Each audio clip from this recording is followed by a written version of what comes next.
तो पिछले वीडियो में मैंने प्राणों ओम की बात कही। तो ओम शब्द 3 प्राणों को किस तरह से प्रभाव में लाता है। जब हम होंठ खोलते हुए ओ का उच्चारण होता है तब उस समय हमारा समान प्राण प्रभाव में आता है, जिसका क्षेत्र होता है नाभि से लेकर हृदय तक।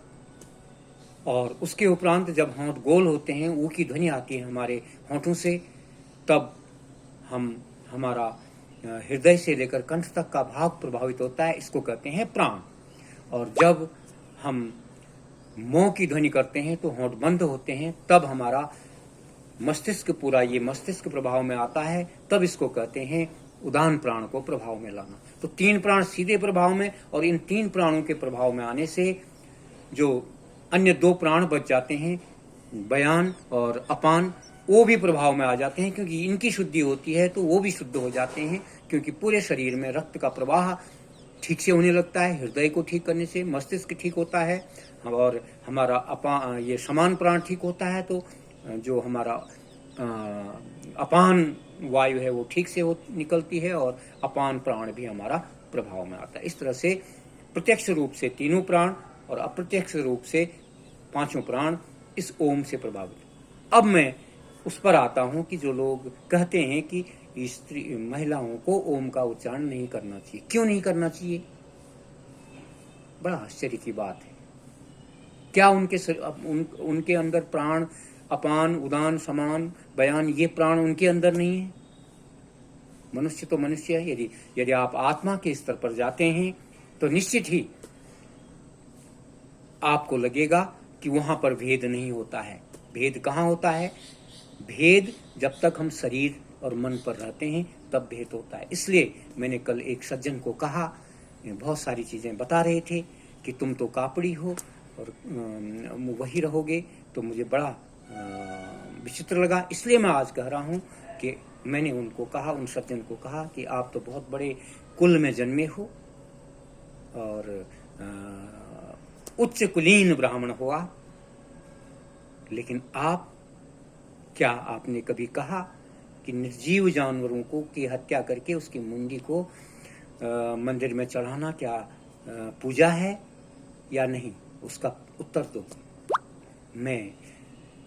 कल मैं एक फेसबुक में एक नेपाल का एक जघन्य अपराध देख रहा था। मैं अपराध की श्रेणी में लाऊंगा, हत्या की श्रेणी में लाऊंगा इसको।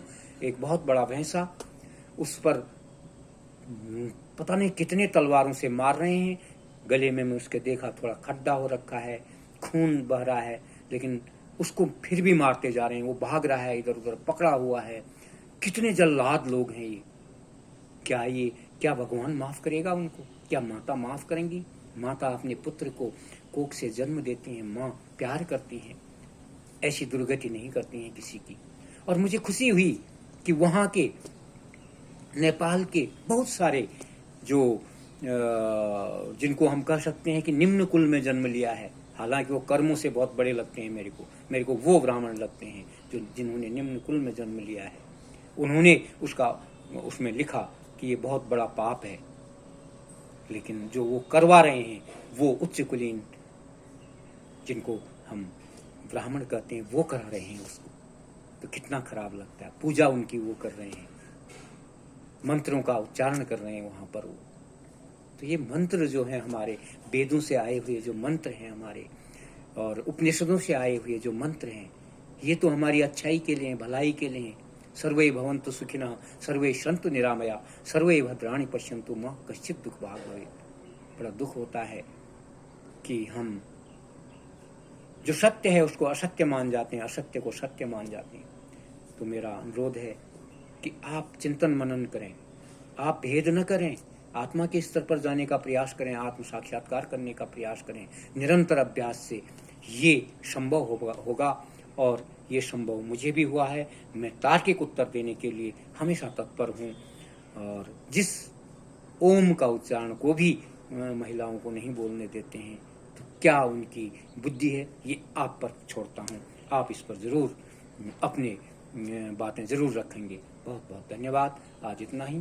थोड़ा सा मैं प्राणायाम और कर लेता हूँ, क्योंकि रोज का ये निरंतर का अभ्यास है। आज मैं बहुत दूर अपने हूँ तो उत्तराखंड में ही, लेकिन अपने ज़िले से कुछ दूर हूँ। जो भी मेरे अपने प्रिय हैं और मेरे आलोचक भी हैं, उनके लिए भी प्रार्थना करता हूँ कि उन सबको सन्मति परमात्मा प्रदान करे, उन सबको सद्बुद्धि दे और सत्कर्मों के साथ इस भवसागर से पार होने का उपाय सबको प्राप्त हो। उस ईश्वर की कृपा सबको हो, सबके अंदर बुद्धि, अच्छी बुद्धि हो। बहुत बहुत धन्यवाद।